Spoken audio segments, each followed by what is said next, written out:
What's up, ladies and gentlemen? Welcome back for some more Guild Wars 2 gameplay footage.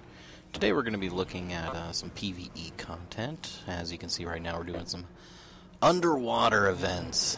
Me and my mate Zeus-like were questing out in this area, and we came across this Quaggan village that's under attack by an evil Krite. This is an interesting little dynamic event. The Krite come in and they're trying to take the Quaggan as slaves. And they capture all of them, so you got to go around and save the Quaggan. Which you know, a lot of people have been requesting to see the Quaggan Hulk out. ArenaNet was pretty famous for saying that they would Hulk out in the end if they actually got provoked. And if you know, actually having your village under attack doesn't cause you to Hulk out, what exactly does? You know, you can see that is one thing to be said for poison at the moment. You saw I died right there from poison. You know, it unless you have a way of removing that easily, it's gonna kill you 9 times out of 10 after the battle, just because the condition seems to last quite a while. So, you know, we're going to just go swim around here, pick up some clams. You know, this is part of the gathering profession. Looks like I actually got a pearl from that, too. But you can, you know, just bank that stuff for later. It's actually a very pretty area down in here. I still need to kill some things over here. Well, let's go see if we can find some more stuff to kill, shall we?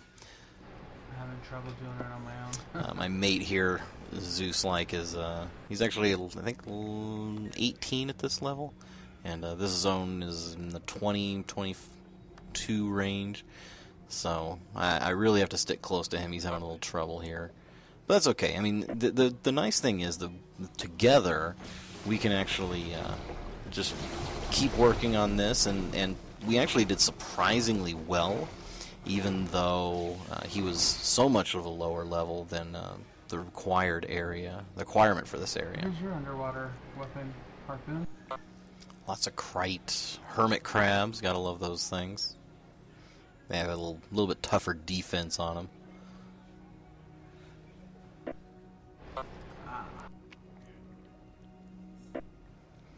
You know, one of the things I do have to say is that the underwater combat in Guild Wars 2 is very interesting. I typically haven't been a very big fan of underwater combat. There's just something about trying to navigate a three-dimensional space while you're, you know, looking at it from a two-dimensional aspect. And yeah, I just haven't really cared for it all that much. But it's not too bad in Guild Wars 2, I gotta say. It's definitely not my favorite, and maybe as you know, when the game gets released and able to get out there a little bit more, maybe I'll come to like it better. But for now, it's all right. It's especially painful though, as you can see. I've only got, you know, first 2 weapon skills unlocked, and I'm working on the 3rd. And if you don't have those and you get into a higher level area, man, it makes for a really bad time. So I definitely would recommend, as people get into Guild Wars 2, as even if it's in the beta, go to a low-level area, or as soon as you start your character, and start unlocking those underwater skills, because, man, it hurts if you don't have them. Especially for classes that have multiple weapons underwater, make sure you get every underwater skill unlocked. I have everything going against me. The level, the weapon. Just gonna keep going here. He's working on finishing his quest up. You can see in the upper right hand corner this is an event to stop the Blood Witch. That's been an interesting battle. We don't try it in this video because there's just the 2 of us, and that event in particular requires and probably I would say a minimum of 4 or 5 people. And hopefully it doesn't bug out. There were reports over the weekend of the event bugging out and the witch being excessively harder than she needed to be. As you can see, I got a green Masterwork staff here. It's a pretty nice weapon. Definitely be good for Zeus there, but not so much for me. Warriors, of course, can't use staves. Another guy, I could have banked it. I could have kept it for myself and, given it to one of my other characters, but no, it's good. It's good to share, right? The power of friendship. Thank you. Oh my gosh, there's a shark. Oh, see, look at this. I'm messing with my inventory. All of a sudden, we get swarmed by a massive shark. Probably not the best place to be doing that. And here comes some more. Look, there's another Krite over there on the left. Trying to enslave the Quaggan. These guys just are not very nice. But the Quaggan sure is appreciative. That's good. Dying in the water is a lot easier.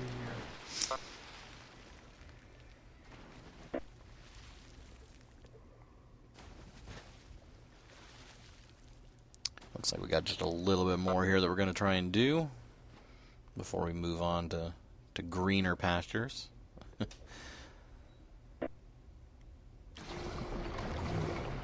That is one thing I do really enjoy about Guild Wars 2. You saw that character over there hitting up an ore node. It's not as though I have to race or think, well, they got it, so bummer me and miss out on it. When I get a chance, I can go over there, if I remember to, and get it as well. It's actually instance for each character. Every character gets the opportunity to collect from the gathering nodes, be they anything. Unlike other games, you're not just limited in what you can gather. Usually you would, if you were a miner, that was it. You could only mine, and if you came across, if you're a skin, you can't skin, you can't do anything like that. But in Guild Wars, you actually have access to all of the gathering professions. Yay, new skills. But yeah, see, look at this orb is still there. I can go ahead and get it, and all you have to do is buy the necessary item from a merchant, and then you can gather from any node out in the world. There are 3 different types. There's the mines, so you can collect ore, like iron ore that I just collected there. You can also collect wood from trees, and the big one that everyone's very curious about, the one that ArenaNet said is going to be the most difficult, the most time-consuming, and the most costly are the mats for for cooking. Things like the clam meat that you can see there, things those type of things you can gather anywhere in the world. You can gather any 3 of them, and actually ArenaNet did announce too that it's entirely possible to level one character all the way to max level just through crafting. Crafting in Guild Wars 2 does grant experience. That's a wonderful thing. And yeah, so that'd be something to try out, as when the game comes out, is just make a character and have all the mats collected and just try leveling them completely through crafting. Now here I'm using a hammer. I have to say the hammer is a lot of fun. There's so much control that you can do, and I actually just really like the spell effects. I mean, you watch, and just the ground explodes as you hit things. I mean, it's just, there's such a visceral feel to the hammer combat, and really to the combat in general in Guild Wars 2. Missing. I mean, look at that. Boom! Just what are you going to do against that? Oh, the big old wave. Lots of fun.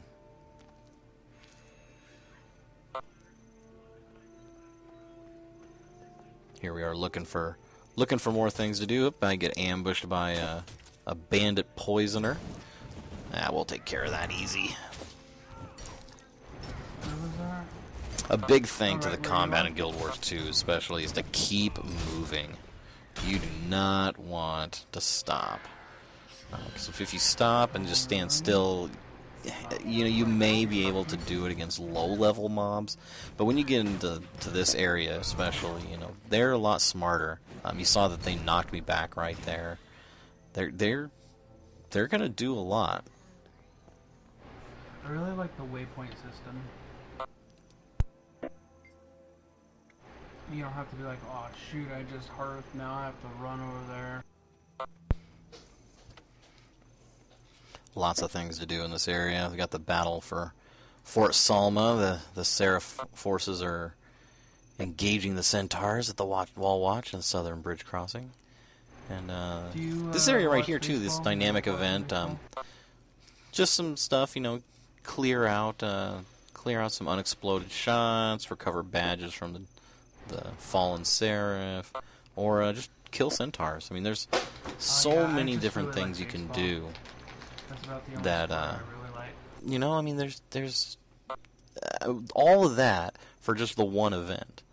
You know, most other games, it's okay, so I got my quest and I can go out there and I have to gather 10 quests, but my quest only tells me to do this one thing. But not in Guild Wars 2. In Guild Wars 2, you know, I can do any of those objectives. I don't have to just do the one. I can do any of them and get credit for the event. I love that static field. Great. These bandits are kind of tricky too because they are thief profession, so they will disappear on you and reappear, and that's never never much fun. But you know, all these ones that we're killing, we're getting credit for the renown heart, and it's a good time.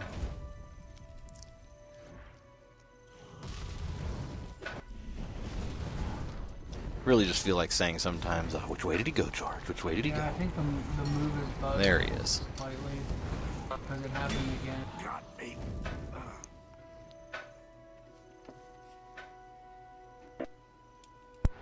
Oh no, I'm talking about my my move where I dart backwards and the fire comes out.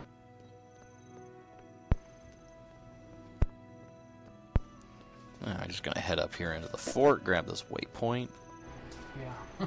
Gathering waypoints is a very, very important thing. I mean, you want to gather as many of them as you possibly can, because fast traveling around the map is super important. It makes it very easy to go back and collect, sell junk, you know, empty out your bags. Look, I run through fire. But go back, you know, sell, talk to renown. They're usually the renown heart vendors are located by a waypoint. Okay. So being able to go back to them. I mean, there's this. You want to unlock all of those waypoints if you can.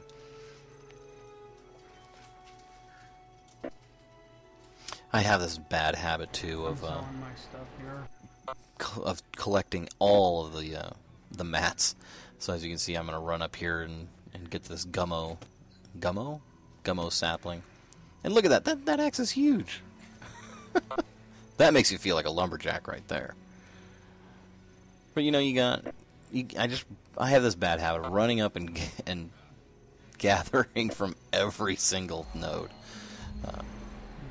So there is a little, you know, ADHD playing in there, but at the same time, it's good because, you know, I can bank that, store it for later, and then if I have a tune, or if I myself, if this tune that I'm, you know, my warrior here wants to all of a sudden become a profession that uses that, then, you know, that's good. I can do that.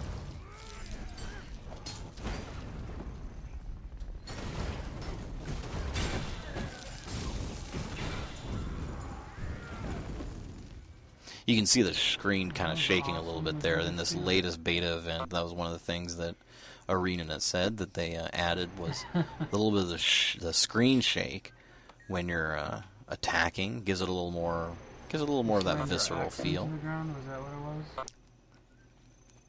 I just have to say though, I mean, I really love the combat here in Guild Wars 2. I thought they did an excellent job. It's so much fun. That's cool.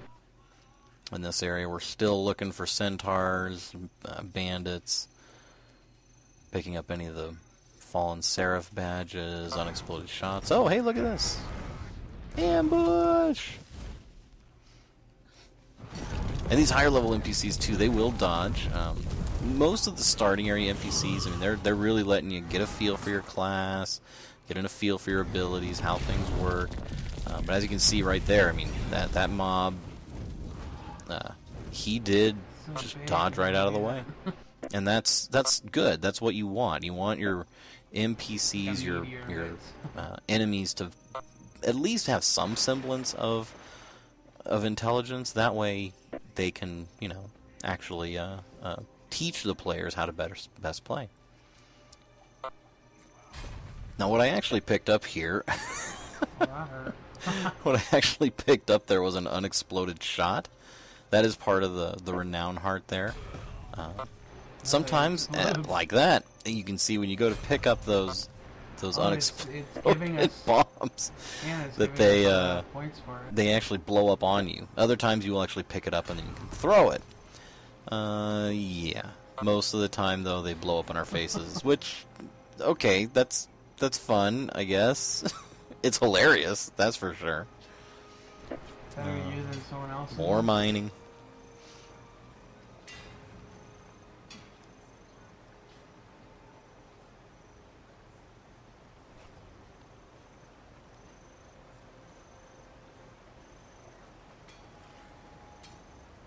Here comes another player. He's going to go ahead and mine from that node that I just collected. Again, just a great example of the way ArenaNet's designed that. Oh, and here we get to see the trading company.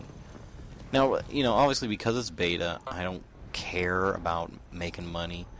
As long as I have enough money to unlock my skills, or not necessarily unlock my skills, to buy repairs and things like that, that's good. I'm happy. Come launch, you know, we'll actually do a little bit better about making sure to actually make money.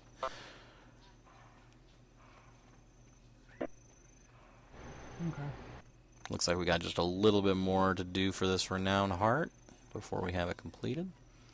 Right here I'm going to go turn in the badges that I've been collecting along the way, and as you can see, I added a pretty good chunk.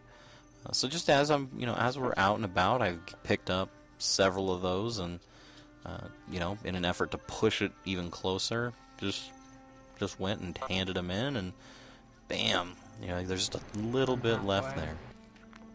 Now the tricky part, and I don't know if it was just because of the area we were in, it seemed like there wasn't a whole lot of bandits, a whole lot of centaurs, so it got really kind of difficult here at the end to complete the heart. Hey, that's just the way the game works. There's some more Seraph remains. Go gather those. But that's okay. I mean, at the moment, you know, just going around doing what the renown heart requires is good fun. And oh, here we go, some more bandits. Excellent. The other nice thing, look at that, cross profession combos. If you can find another player to group up with, and you can really take advantage of those cross profession combos. You'll see them pop up, those little hearts, whenever you do get the combo, and it's just a great way of adding a little bit of damage, and it's a nice form of interaction. Hey, look at that, we completed the heart. But it's a nice form of interaction between the classes. You can see I got a fire aura during that. I managed to get some burning going because of one of my skills. You know, there's just so many wonderful things, and we have yet to actually discover all the cross-profession combos. But yeah, so that's some Guild Wars 2 footage there for you. Be sure to click on the like button if you would like to. Get that like if you'd like to. And stay tuned, subscribe as always, and we will continue to be bringing more and more Guild Wars 2 footage. Yeah. But until next time, have a good day.